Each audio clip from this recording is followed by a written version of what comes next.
Hey, this is 77, and Eurogamer has just recently published their big Gran Turismo 7 interview with the god of Gran Turismo himself, Kazunori Yamauchi. In my last video on GT7, I discussed the game's always online requirements and how I wanted to see clarification as to which aspects of the game required a consistent connection to their servers. In this interview, we actually get a clarification. In regards to the online requirement, Yamauchi stated that the only part of the game that doesn't require an online connection is the arcade mode. In regards to the purpose of the online requirement, he stated that it's just to prevent cheating overall from people trying to modify their save data.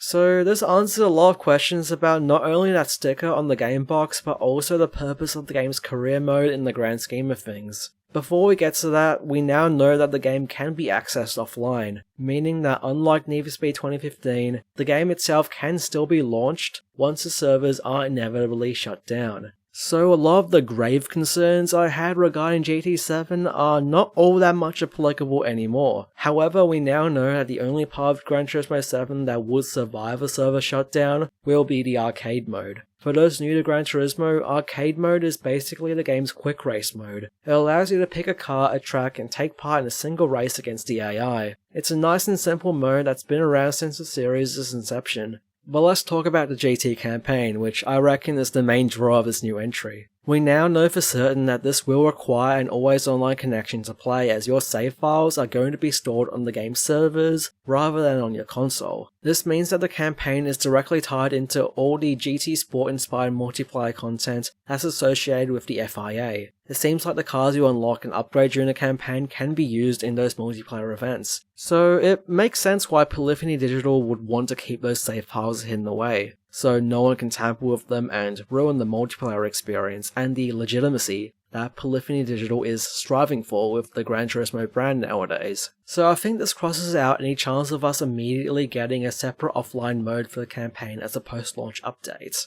Honestly, everything about this makes sense. If the campaign mode wasn't tied into the GT Sport aspects of the game, I don't think there would be an issue with the offline playability of the campaign. But since it is, those files must also be protected.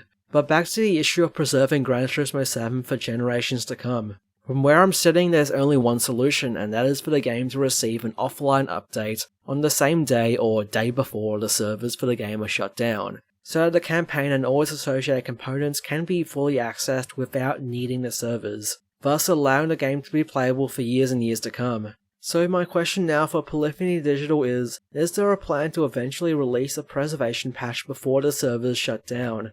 I don't think we'll get an answer to this question for a very long time, but I hope we do eventually, because the last thing I want is for this game's servers to be shut down in 10 years or whatever, and have the only part of this game be playable be the arcade mode.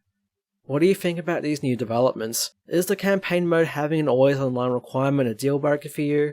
If this is your first time here, welcome. Be sure to check out my previous video on Gran Turismo 7, where I discussed the game's always online requirements and how it needs to be addressed before it's too late. Expect to see more discussions about GT7 on this channel very soon. I'm really excited for this game and I can't wait to see more of it. But that'll be all for today. Thank you very much for watching, stay safe and take care.